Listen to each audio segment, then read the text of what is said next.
Welcome to Talking Heads on USA Global TV, starring the one and only wonderful Dr. JACALYN. It's a prestigious place where world-class influencers and experts meet, and where you'll find the most trusted advisors and coaches for all things in life and business.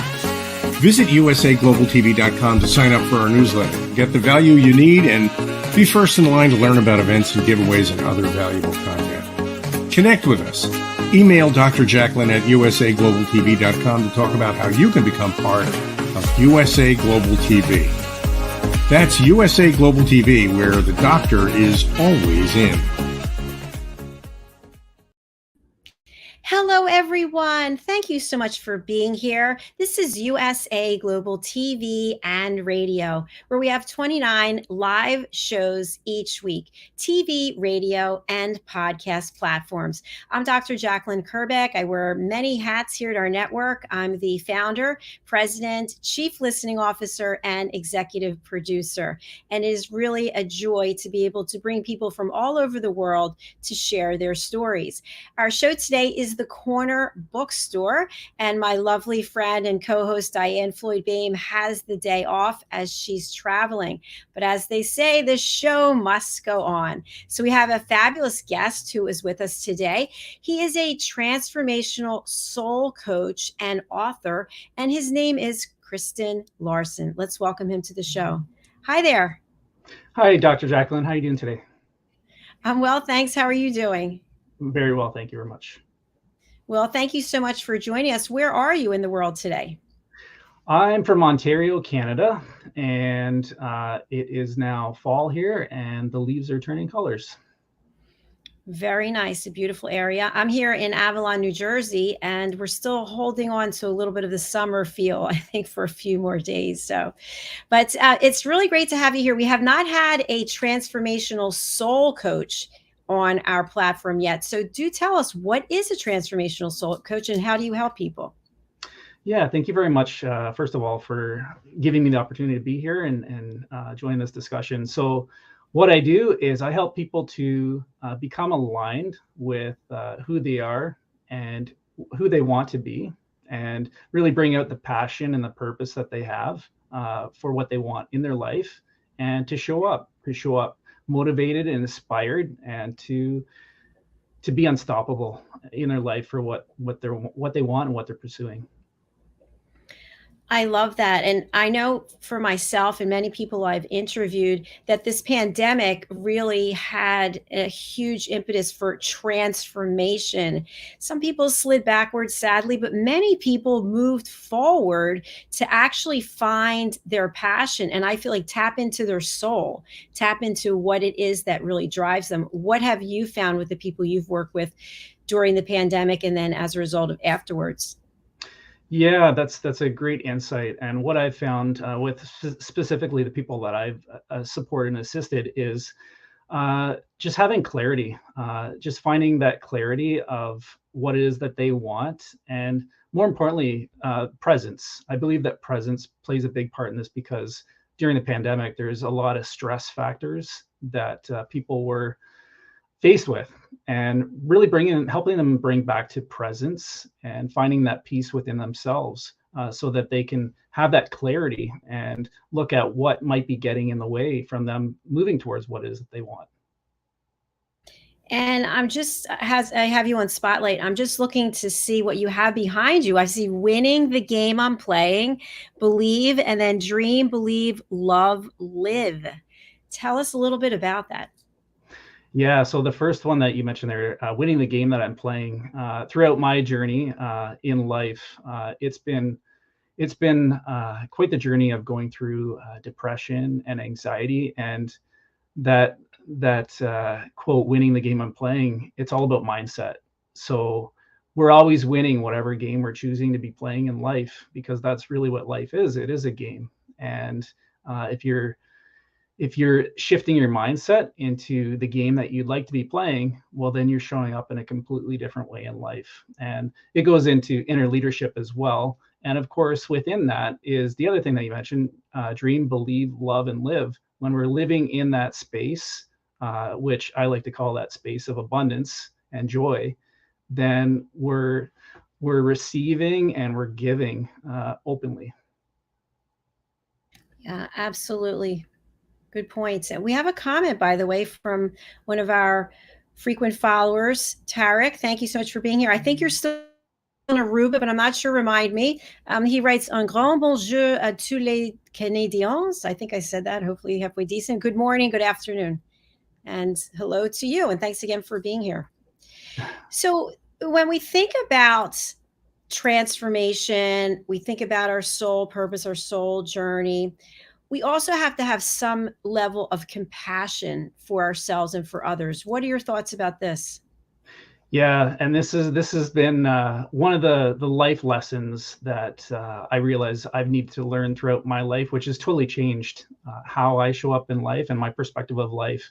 And my thoughts on this are basically just giving ourselves kindness. So what that means is talking to ourselves or treating ourselves like we would treat a really good friend or someone that we really care about, because often that self-talk that we have is it could be demeaning, and it might not be supportive as well. And also the common humanity, knowing that we're not the only one going through what we're going through, so we don't feel like we're being isolated in our experiences. And lastly, it's just really having that awareness and extending kindness to ourselves. So understanding what it is that we need, and giving ourselves permission to give ourselves that.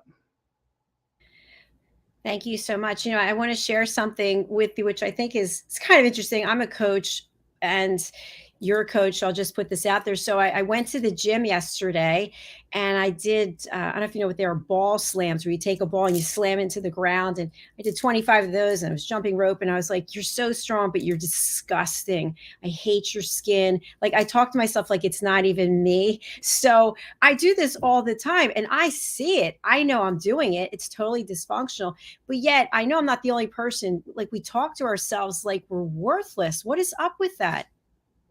Yeah, and that's so common, because I mean I fall into that same pattern as well. And I believe that it's really, like you said, just acknowledging the things that you are doing, and just having that love for yourself, and taking into consideration that this life is always evolving and it's changing, and we get the opportunity to really appreciate ourselves. And I think it comes with doing a lot of inner work as well, and cultivating that self-compassion, and just appreciating ourselves. Yeah, absolutely. I think when we're children or teenagers and we're growing up, probably somebody said something that left an impression. But as we get older, we don't have that excuse anymore because we know better, especially if we're doing the work. So I think it's a matter of the awareness, like you mentioned, and then working with someone like yourself to actually address these issues that could be very long standing.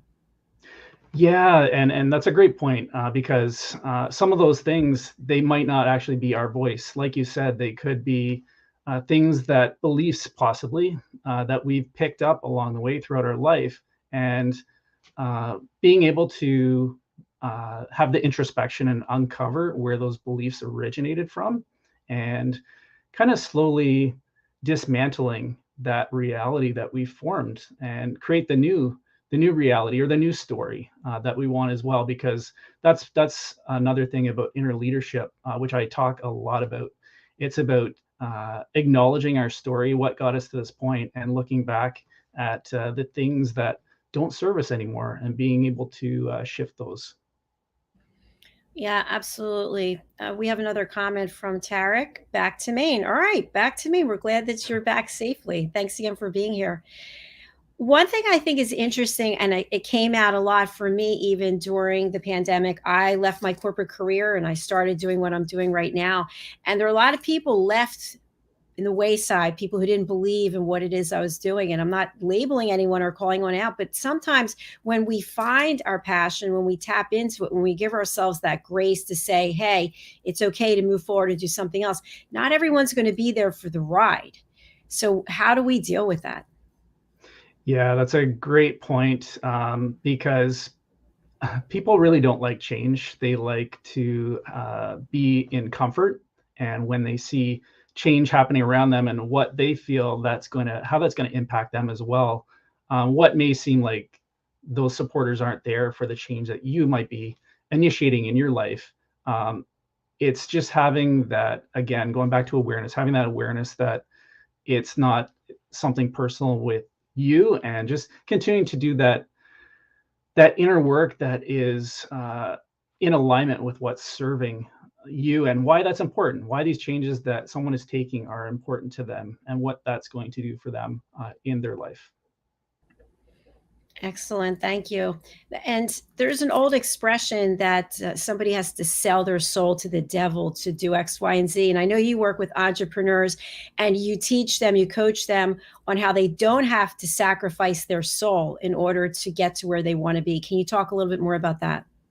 Yeah, absolutely. And, the old adage of thinking that you need to over exceed yourself to get the results that you want. You need to just be in constant hustle and constant doing, as opposed to looking at who we're being and just really enjoying the whole process along the way, and tapping into our own abilities, our own strengths, our own creativity, accessing that inner genius and presence. Of course, just being present with that. And that means trusting in the process and letting go of what we think how things need to be in order to be successful, or in order to accomplish what it is that we're doing, because there's always learning and growth along the way that are part of the transformation in the process. Yes. And to just tap into something that you just said, I feel like when we have certain qualities, mindfulness, for example, we have faith, possibly, we have a belief that we can be anything we want to be, we can go anywhere we want to go, that we just need to do something, take the step forward, especially as an entrepreneur. I know so many people who during the pandemic, they started something new, which is amazing. And then when they started seeing the money that they weren't getting, they went back to what they were doing, or they went back to corporate because they thought, I don't have what it takes. But if we don't believe in ourselves individually, how are potential customers or clients going to believe in us? What do you think? Yeah, absolutely. And that goes with practice, just really practicing that way of being, and that source. So I talk a lot about setting intentions. So who is it that you want to be today, and what way of being do you want to live into, and practicing living into that. So it's no longer on that automatic response that we're living in life. We're actually choosing the way that we want to be showing up. And there's a quote by Winston Churchill that I would like to share. And for me, it's very deep, because there's a lot of meaning in it. And success is the ability to go from one failure to another with no loss of enthusiasm. And for me, if I question what does that mean for me, there's many things that you just mentioned within that, and resilience being one of them. And how can we access that? And that question, how do we access some of these ways of being, really helps us step into being that in our life. Brilliant. Thank you, Kristin. Our show today is the Corner Bookstore, so we'd be remiss if we didn't talk about your writing. So tell us, what came first, the coaching or the writing?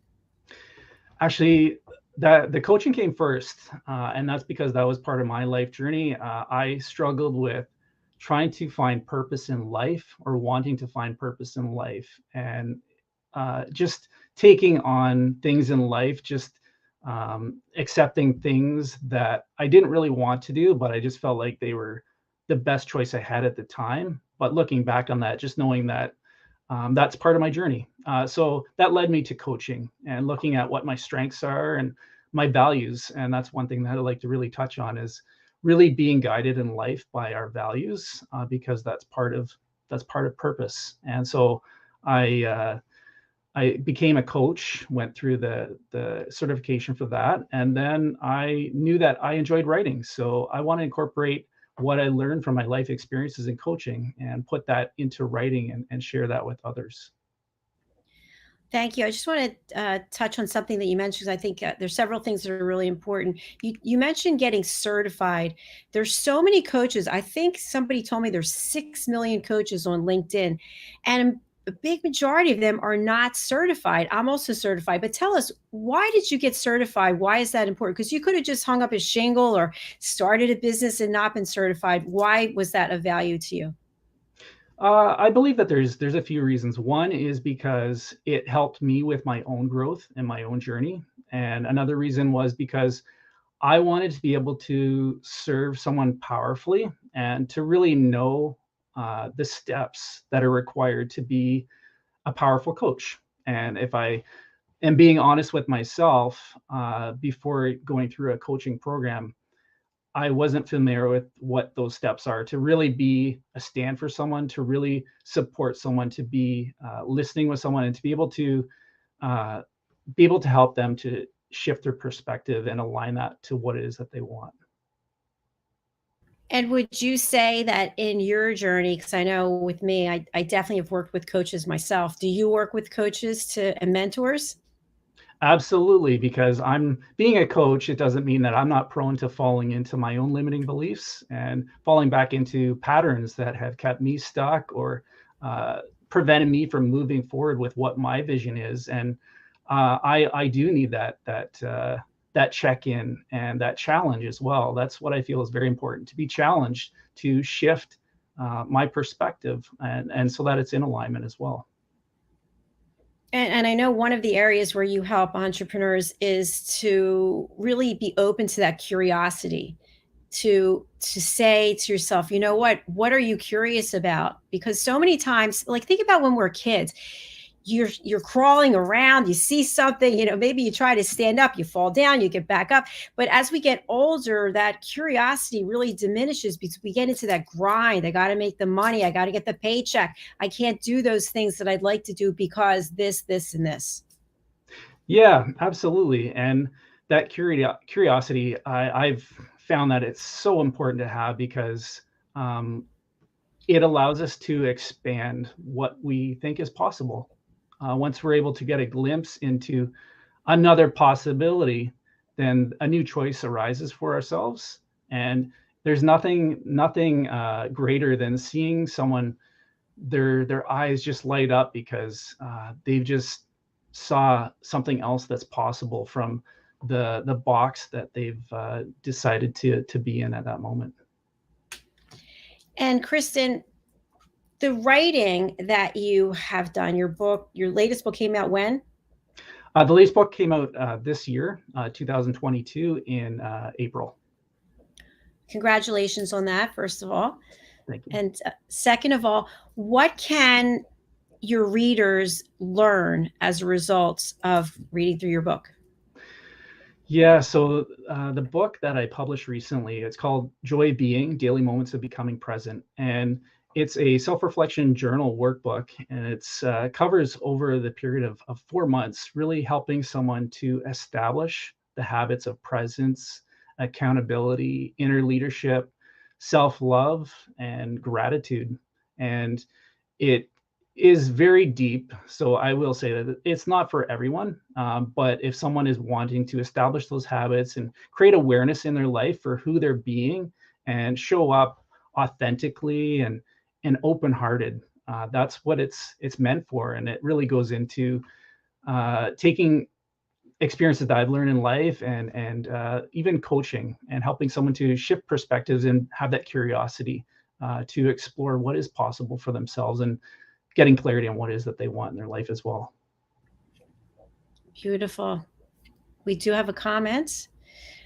Hello, Tarek. Perhaps more nonprofit funded with mental health experienced professionals will help bridge the gap of those changes and truly escort individuals in times of difficulties or depression, a one-stop help prevention. Thanks so much for sharing that. Kristen, any comments that you have for Tarek? Yeah, it's one thing that piques my curiosity is how coaching, in regards to in Canada, anyways, for benefits with different careers, it's not covered. And it would be nice if it was covered under benefits, because I know how valuable coaching can be, especially when you break down different types of coaches, like a health coach, having that support, encouragement, accountability, and also to help someone shift. When you talk about like the image that we have of ourselves, it goes deeper than the simple goal that we have. It's about transforming our relationship with ourselves, and I feel like that would be so important to have, to be accessible for everyone in some way, and that would be kind of just my thoughts on that. And thank you so much for the question. You know, it is interesting. I feel like we have a heightened awareness about the importance of talking about mental health awareness. And we do a lot of conversation on this platform about suicide prevention. And to your point, if there were people who were available that were part of a health insurance plan, that people had access to professionals, then they'd have somebody to talk to. And that's a big reason why we do this platform also, that, you know, I'm not a therapist. I'm here for people to share what they have to share, and for experts like yourself to come forward and provide insights, because I feel like people lose hope. And you mentioned depression, and you know, we all go through different things. I have ulcerative colitis, which is really a pain. Just no pun intended. But we all have something, right? And we get into these ruts where we feel like, oh, it's just me. But no, it's all of us. We all have something to go through. And to that quote that you mentioned, what was that again about all failures or? Yeah, success is the ability to go from one failure to another with no loss of enthusiasm. Yeah, it's that.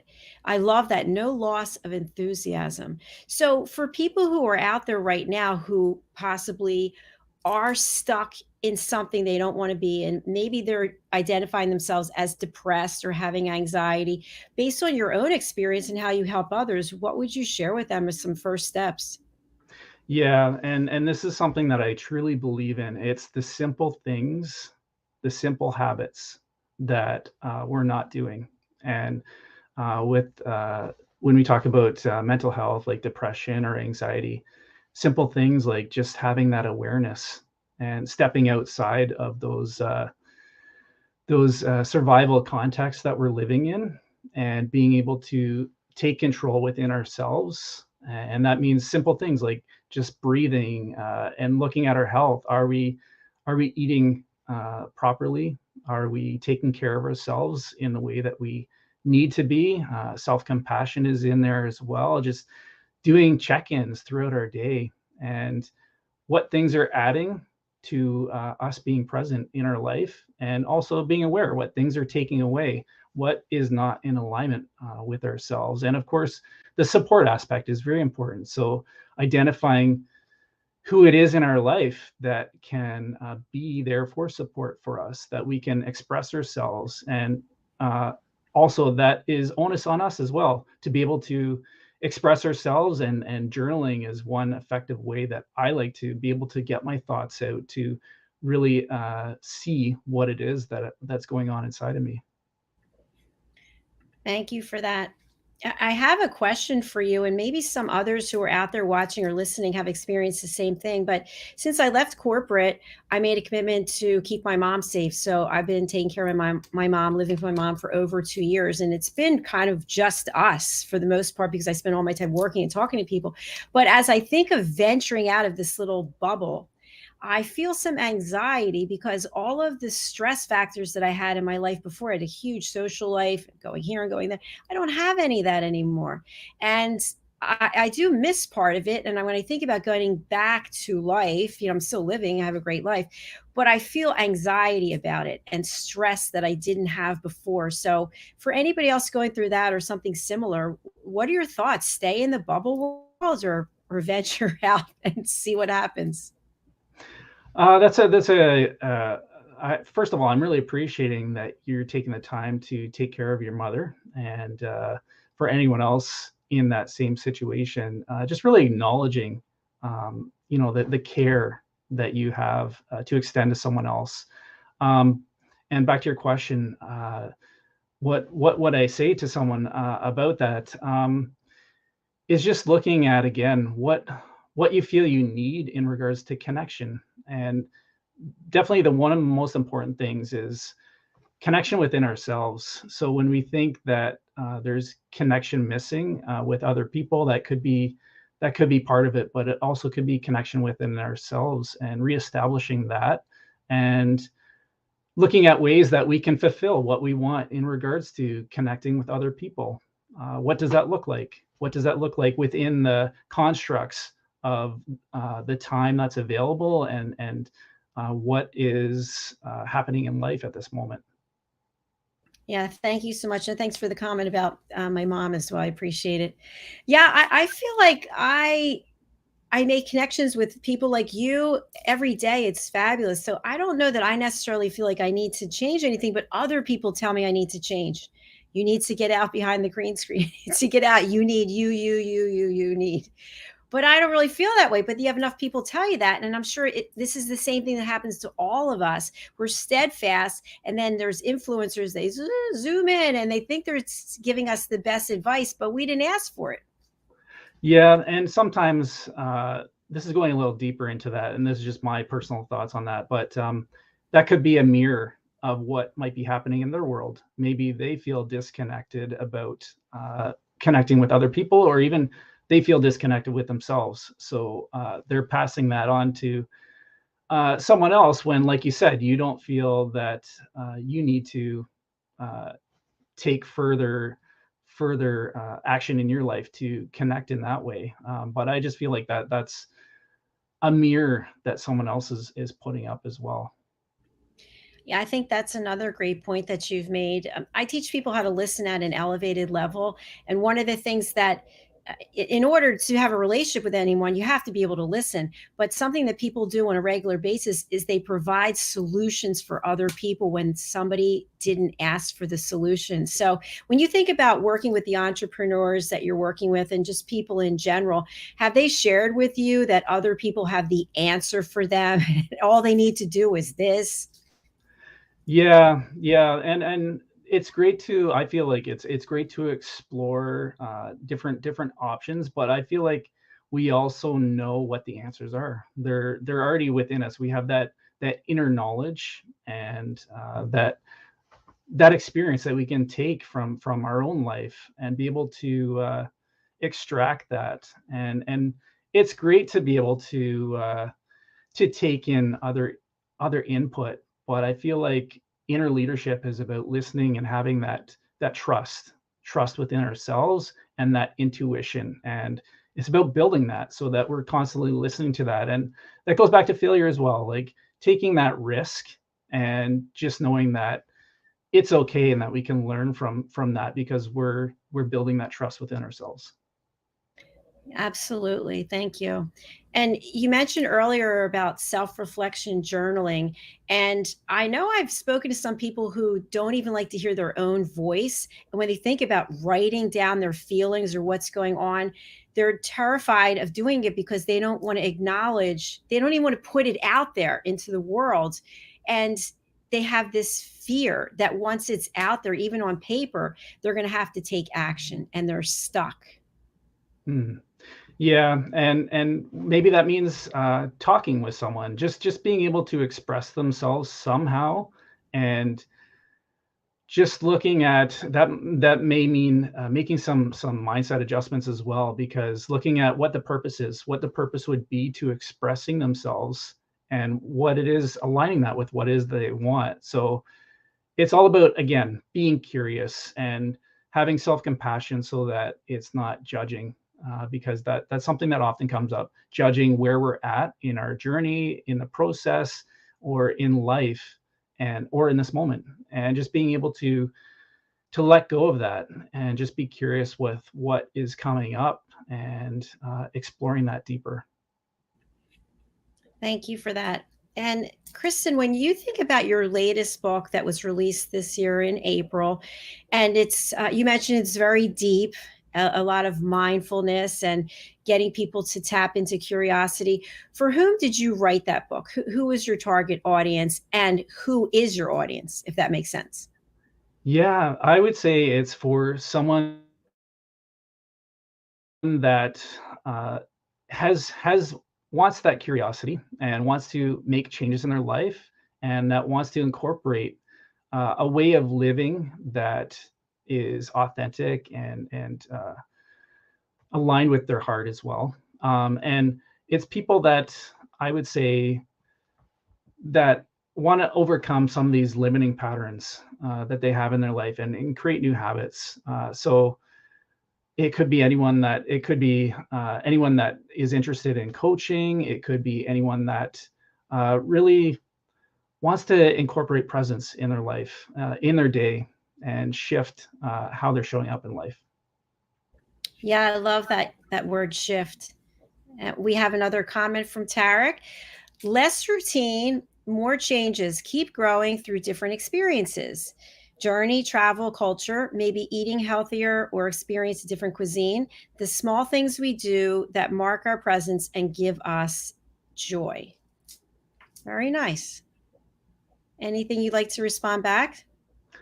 Yeah, I think that's so important. It's all about the small things and taking joy in those small things in life. And for me, that kind of reminds me of gratitude, and having gratitude really, that's one thing that when we talk about mental health, that really helps shift things, because gratitude is a practice and it helps shift the way that our perspective of life.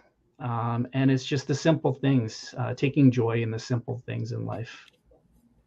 It's so true. Every night before I go to bed, I say my prayers. There's so much to be thankful for that I'm afraid I'm never going to get through all of it. But even with the hurricane, as devastating as that was, I mean, we got hit pretty hard here in New Jersey. We're on the bay. The bay water became the ocean almost. It looked like the ocean, whitecaps, no more wetlands. And then it poured out into the lot and across the street. And I was just so thankful that what happened to the people in Florida didn't happen here. I mean, there's always something to be thankful for. So I love that about gratitude. We do have another comment. Let's see. Vivek Pawar. Hello. Thank you so much for reaching out. Let us know where you're joining us from, please. So as you think about how we have a question. How to deal with hyper stress. That's from Vivek Pawar. I'm curious what hyper stress means. All right. Can you please define that a little bit for us? That stress, it's interesting with stress because there's a certain amount of stress that we need, right? That gets us going. And we feel that like fluttering in our heart or in our stomach, that adrenaline, even when we're listening to our own intuition. And then there's that stress where it's like, oh, my neck's killing me. I have a headache. So where is that fine line of when it's good and when it's bad? And this is just, personal question to you. What have you found? Yeah, so just going from my own experiences in life, looking at having awareness, number one, is looking at how long the stress has been occurring, and if it's the same stress that has been happening, and also having awareness for where it is showing up in the body in regards to tightness, or identifying what the emotions are behind that stress as well. So what's triggering that, and sometimes that the short-term stress is an opportunity as well to help adjust how we're showing up and the things that are supporting us in that way as well. So simple things like breathing. The breathing really helps to regulate our stress levels. And there's one breathing technique that I constantly use all the time. It's called the 5-5-7 breathing technique. And there's different variations, but this one is breathing in for 5 seconds, holding that breath for 5 seconds, and then breathing out for 7 seconds. And I do that a few times, and instantly I'm in a place of calm, and then I'm able to kind of look at where I'm at and readjust with that. And with longer term stress, that's something that I feel needs to be worked through because there's things that have been developed over time with that that really do need to be adjusted.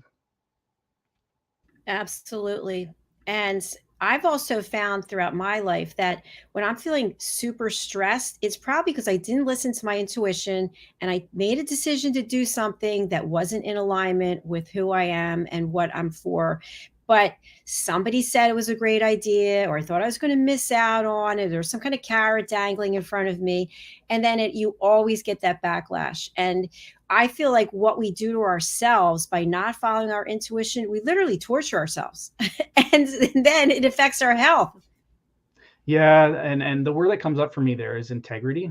So when we're living in integrity, um, like you said, things are in alignment. So when we're not living in integrity, that's when it's the most crucial time to institute some of those supportive things that we've been discussing right now. One of them being self-compassion. So just acknowledging that other people have experienced this, that what I'm experiencing this moment, acknowledging that, and then looking at what it is that I need. And sometimes it's just being with that experience and then acknowledging our own capabilities, because that's one thing that we can get lost in, is not acknowledging our own capabilities and not being accountable for what we can do and how we can shift our experience.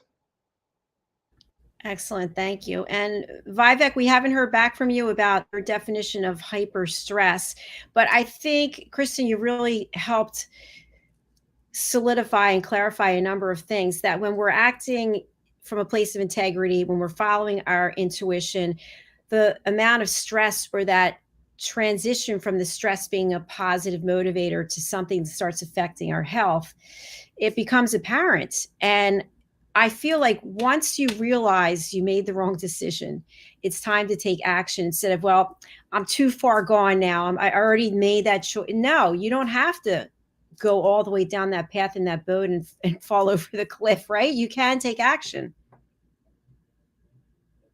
I find myself, and there's probably a lot of other people as well, they get lost in perfectionism. And the one thing that I've learned is perfectionism is the need to be perfect, because if you're not, you don't feel like you're enough, you don't feel like you're worthy, versus being a master within yourself. And then that's no longer a need, it's a want. I want to master my emotions, I want to master who I'm being, and it's coming from a completely different place. Thank you for clarifying that. What does the engagement look like to work with you? So someone wants to hire you and they contact you, and then what happens? So once someone contacts me, then it would be just setting up a discussion. I call it like a discovery session, where we would just explore what it is that someone is really wanting, and then looking at what is getting in the way, and then exploring the possibilities of what's possible to take the steps to get to that point. And it's just about exploring and just being supported in that moment. There's no expectations, and it's just coming from a place of curiosity. And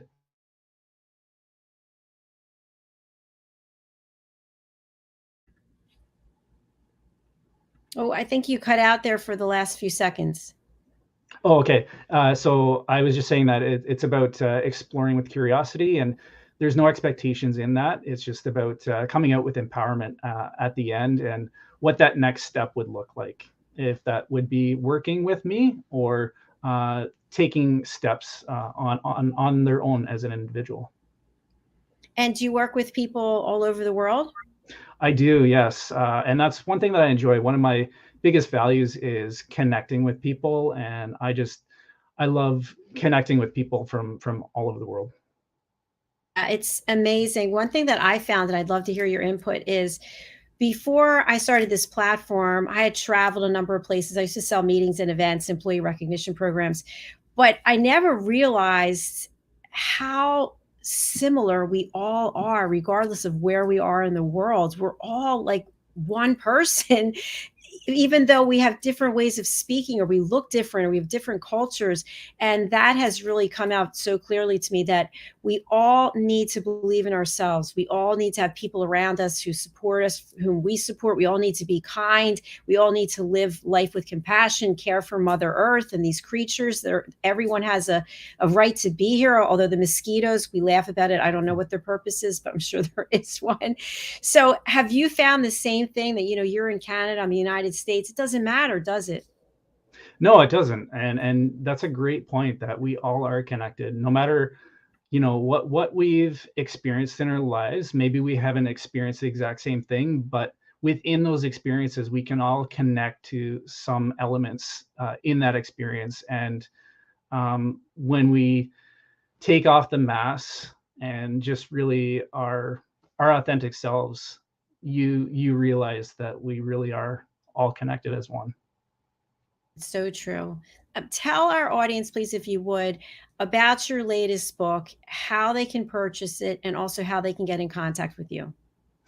Yeah, so my latest book that we've been discussing, Joy Being, Daily Moments of Becoming Present, it's available at all major online bookstores, Barnes & Noble, Amazon, and I have a website, which is www.kristinsvenlarsen.com, and it has a lot of information about the book, about the next book that I will be publishing, and as well how someone could get in touch with me and to connect with me on social media as well. And for our friends who are listening on a radio channel or a podcast platform, it's KRISTINSVENLARSEN. So it's Kristin Sven Larsen. What does the Sven stand for? That's my middle name, and it's Scandinavian, and it's native of Denmark. Okay, very nice. That sets you apart from any other Kristin Larsen, right? Yes. Well, thank you so much for being here. Please do come back and see us on one of our other shows. I truly enjoyed meeting you. I like your energy. You've got a great aura about you, and I wish you continued success. Thank you so much, Dr. JACALYN. I really appreciate this opportunity, and thank you for everyone that's been watching and listening. And thank you to Lamore Media for bringing us together. Bye for now. And thank you to each and every one of you, whether you're listening on the live or the replay, or watching live or on the replay. And thank you to Tarek and Vivek for commenting and engaging with us. We really do appreciate it. Our next show is coming up. It's the film and music show. So please do stay wherever you are. I'm going to run over to the other studio. And then after that show, we have The Wise Ones, followed by Talking Heads with Red O'Loughlin. If you'd like to be a guest on any of our shows, please go over to our website, usaglobaltv.com. If you're watching on our YouTube channel, USA Global TV and Radio, please do subscribe so that you can be aware of all of our offerings. A special announcement: on Monday, we will be featuring a phenomenal opportunity to support World Jenny's Day. World Jenny's Day is on World Mental Health Day, which is October the 10th. We will be broadcasting live for 17 hours in support of World Jenny's Day, which is an organization founded by Janetta Barry and the Epiphany Process, to acknowledge all of those who are dealing with suicide awareness, but we will be celebrating conversations about mental health awareness as people from all over the world come to perform in performing arts. We'll have singers, we will have street artists, we will have people reading poems. So we're starting at 5 in the morning. That's right. I will be here at 5 a.m. Eastern Time, going straight through until 10 p.m. Eastern Time. And we're going to start out the broadcast, I believe, over in Australia, moving to New Zealand. So each hour will feature a different country and 4 or 5 performers as we celebrate mental health awareness. So please do join us for that right here on USA Global TV and Radio. Thanks again. We'll see you in less than 15 minutes. Bye for now.